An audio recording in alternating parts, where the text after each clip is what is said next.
So this is plants of the month. I've got two plants of the month for you for this month of May. I'm looking at a very common popular species. This is the Rhododendron stroke Azalea species, and I'll tell you what the difference is between them in a moment. I'll try and give you as much information as I can. So this is a genus of over 1,000 species, with more being discovered all the time. You can get tropical, alpine, small flowered, large flowered, small leaf, large leaf, some evergreen, deciduous, some are fragrant, some aren't. So one of the common questions for this particular genus is, what's the difference between an azalea and a rhododendron? Well, the answer is not a lot. An azalea is actually a species of rhododendron, so they're all rhododendrons, but some of them are the species of azalea. And this is one that I look after in a garden that I frequent.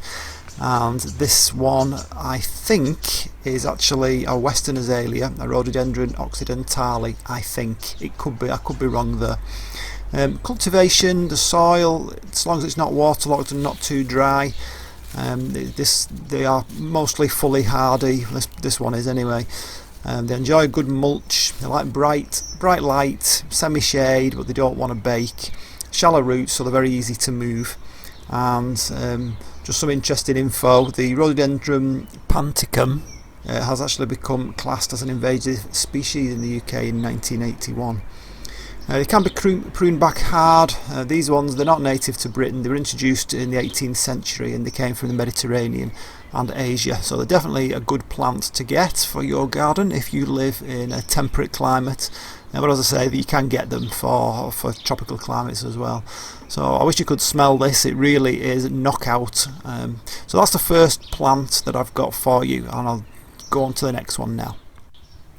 So this one is an iris. Now there are around 260 to 300 species of iris.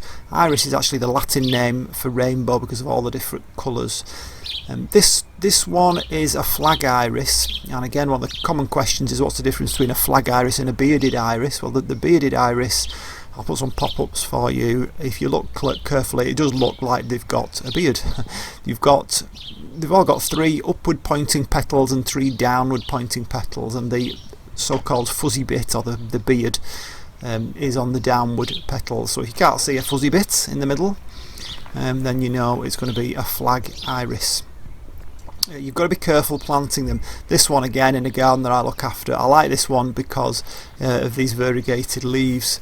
But as you can see, it's very difficult to weed in between it, and it has very thick fleshy rhizomes. And be careful, because if you get it in the right spot, it can spread like wildfire.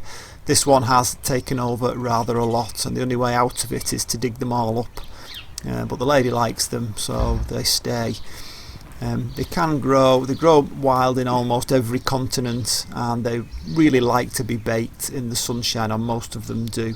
But they can cope with dappled shade. There you can see the rhizomes there at the bottom.